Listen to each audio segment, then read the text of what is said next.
ដើម្បីទទួលបានចំណេះដឹងពី SARORN DGN សូមចុច Subscribe ចុចលើរូបកណ្ដឹងបន្ទាប់មកចុចពាក្យថា Send me all notification for this channel បន្ទាប់មកចុច Save ជាការស្រេចសួស្តីប្រិយមិត្តទាំងអស់ដែលនិយមតាមដាននៅ Channel SARORN DGN របស់ខ្ញុំមកថ្ងៃនេះផងដែរពី SARORN DGN មានចំណេះដឹងមួយទៀតហើយយកមកចែកជូនអ្នកនរគ្នា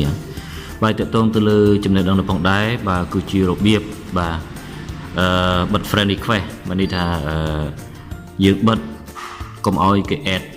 ចូលមក account Facebook របស់យើងបាទអញ្ចឹងតើរបៀបនៃការបិទនេះគេធ្វើដោយរបៀបណាអ្នកនរគ្នាសូមចូលទៅតាមដានជាមួយនឹង SARORN DGN របស់គ្នា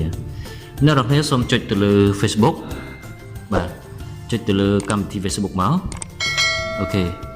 នេះគឺអញ្ចឹងហើយបន្តមកទៀតអ្នកនរគ្នាសូមធ្វើការចុចនៅខាងក្រោមនេះនៅសញ្ញាត្រេ3នេះបាទយើងចុចមកហើយយើងអស់ចុះក្រោមមកស្វែងរកពាក្យថា setting and privacy យើងចុចលើវាមកបន្តមកទៀតយើងយកពាក្យថា setting បាទបន្ទាប់ពីយើងចុចទៅលើ setting ហើយយើងអស់ចុះក្រោមបាទអ្នកនរគ្នាម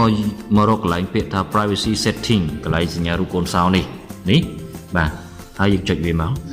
បាទបន្ទាប់ពីយើងចុចវាហើយយើងអស់មកស្វែងរកពាក្យថា who can send you friend request នេះ who can send you friend request អូខេហ្នឹងកន្លែងហ្នឹងតែម្ដងអ្នកមើលទៅនេះ who can send you friend request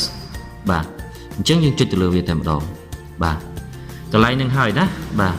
ដែលយើងត្រូវបិទបានន័យថាបិទ friend កុំឲ្យគេ add មកយើងបាទ friend request ហ្នឹងបានន័យថានៅពេលដែលយើងចុចបិទទៅគឺអ្នកដែលមិនមែនជា friend របស់យើងហ្នឹងគឺអត់អាច add មកយើងបានទេ add ទៅគឺវាលុតឡងទៅវិញហើយគឺអត់អាច add យើងបានទេណាអាហ្នឹងសម្រាប់តែយើងចង់បិទកុំឲ្យដូចថាយើងកំណត់ចំនួន friend នោះមកថា 3000 4000 ឬក៏ 4000 អ្នកជាងតិចតួចហ្នឹងយើងអាចបិទឈប់ទទួលយក friend បន្តទៀតណា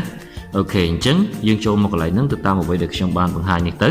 គឺអ្នកនរគ្នានឹងបានជោគជ័យ 100% តែម្ដងបាទអូខេហើយមុននឹងខ្ញុំចូលទៅកំណត់បន្ថែមទៀតអ្នកនរគ្នាសូមជួយ share នៅវីដេអូនេះម្នាក់មួយផងដើម្បីជាការចែករំលែកទៅដល់អ្នកផ្សេងទៀតឲ្យបានចេះផងបាទអូខេតោះយើងចូលទៅទាំងអស់គ្នាអ្នកនរគ្នានេះវាមានពីរនេះគឺវាមាន everyone វាមាន friend of friend បាទ friend of friend អូខេអញ្ចឹងបើសិនជាយើងដាក់ទៅលើ everyone នេះគឺមនុស្សទូទាំងពិភពលោកអាច add មកយើងគឺrequest friend យើងបានតែបើសិនជាយើងមិនដាក់ everyone ទេគឺ friend ដែលមិនមែនជា friend របស់យើងនឹង add មកគឺវាមិនទទួលយកទេណាគឺបានន័យថា add យើងអត់បានទេអញ្ចឹងអ្នកនរនេះសូមចុចមកខាងក្រោមនេះដាក់ថា friend of friend បាទ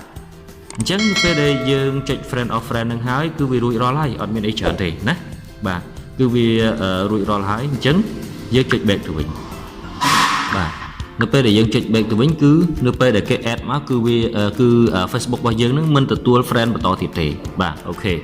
ហ្នឹងហើយតាក់ទងទៅលើរបៀបនៃការបិទ friend កុំឲ្យគេ add មកនេះគឺមានតែប៉ុណ្្នឹងណាអ្នកនរគ្នាហើយជាថ្មីម្ដងទៀតសូមជួយ share នៅវីដេអូនេះម្នាក់មួយផងណាហើយជាចុងក្រោយសូមជួយចុច subscribe ទៅលើ channel SARORN DGN នេះម្នាក់មួយផងដើម្បីទទួលបាននូវចំណេះដឹងថ្មីៗជាបន្តទៀតបាទសូមអរគុណ